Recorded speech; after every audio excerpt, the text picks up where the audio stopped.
Retail क्षेत्रात थेट विदेशी गुंतवणुकीला केंद्र सरकारने दिलेल्या मंजुरी विरोधात अखिल भारतीय व्यापाऱ्यांनी देशभरात संप पुकारला आहे।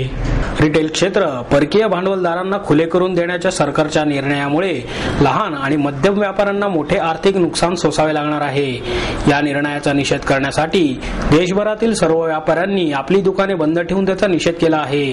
आपल्या मागण्यांसाठी सर्व राजकीय पक्षांचे सहकार्य मिळवण्याचा आपला प्रयत्न असेल असेही त्यांनी म्हणले असून सरकारने हा निर्णय मागे घ्यावा आणि सर्वसामान्य नागरिक आणि शेतकऱ्यांचे हित रक्षण करावे अशी मागणी करण्यात आली आहे। सर्व क्षेत्रातील लहान आणि मोठे व्यापारी बंद मध्ये सहभागी झाले असून दुकाने बंद ठेवून सरकारच्या धोरणाविरोधात आपली एकजूट दाखवत आहेत। या बंदला भारतीय जनता पार्टीने पाठिंबा दिला असून राज्य पातळीवरील अनेक पक्षांनीही व्यापाऱ्यांना समर्थन दिले आहे। दरम्यान सरकारने बंद हाणून पाडण्यासाठी सर्वतोपरी प्रयत्न सुरू केले असून अनुचित प्रकार टाळण्यासाठी सर्व ठिकाणी अतिरिक्त सुरक्षा व्यवस्था पुरवण्याचे आदेश गृह विभागाकडून दिले आहेत। स्टेशनरी कटलरी असोसिएशन बोलतोय।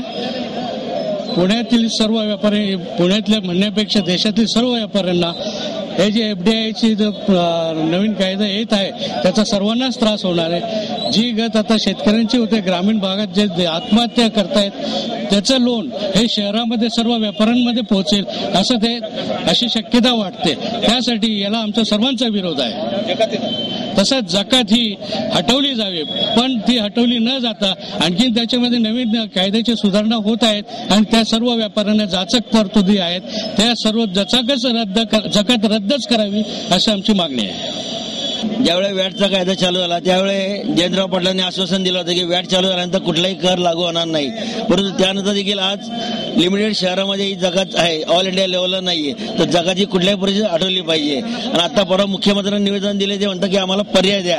पर्याय द्यायचा अर्थ म्हणजे तुम्ही शेवटी नाव बदलणार, जकातची ऐवजी दुसरा कायदा, ज्या कायद्याला जिजिया कायदा आपण ब्रिटिश कालापासून म्हणालो आहे आणि हा हटवलाच पाहिजे। ह्या जकातीमुळे आज पुण्यातला व्यापार जवळजवळ 75% कमी झालेला आहे आणि पुण्यातला व्यापारी पुण्याच्या बाहेर गेलेला आहे आणि तो न होणं, पुण्याकरता डेव्हलपमेंट होणं पाहिजे, त्याकरता ही जकाती हटवली पाहिजे। आणि जकात हटवत नाही, जकाती म्हणजे सगळ्यात मोठा भ्रष्टाचार आणि ह्याच्याकरता जोर लावतात हे कॉर्पोरेशन मधली लोक की जकात राहिलीच पाहिजे। आज ते उपोषणाला निघतात की जकात राहावी, व्यापारी कधी उपोषणाला बसले नाही। व्यापाऱ्याचं एकच म्हणणं आहे की जकात हटवावी आणि हे लोक हटवत नाहीये, कारण भ्रष्टाचाराला संधी म्हणून हटवत नाही जकात। हे मी 3 महिने देखील पूर्वी लोकमतला सांगितलेलं आहे आणि आज देखील आमचा हा ठाम मुद्दा आहे की जकात ही कंपल्सरी हटलीच पाहिजे।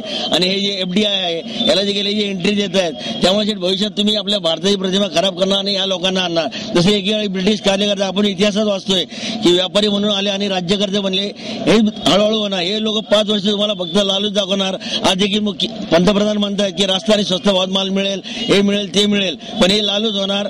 आज पण शेतकऱ्यांकडे हळूहळू घेतील, शेतकऱ्यांना काबीज करतील आणि त्यांना नजरून दडपण आणतील की एवढा माल आम्हाला पाहिजे आणि हा आमचा रेट।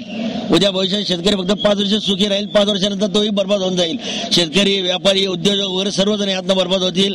त्याकरता FDI हे हटवणे हे अत्यंत गरजेचं आहे आणि ह्या लोकांना एंट्री देणं म्हणजे भारताला तुम्ही परत पारतंत्र्यात घालणं हे निश्चित आहे।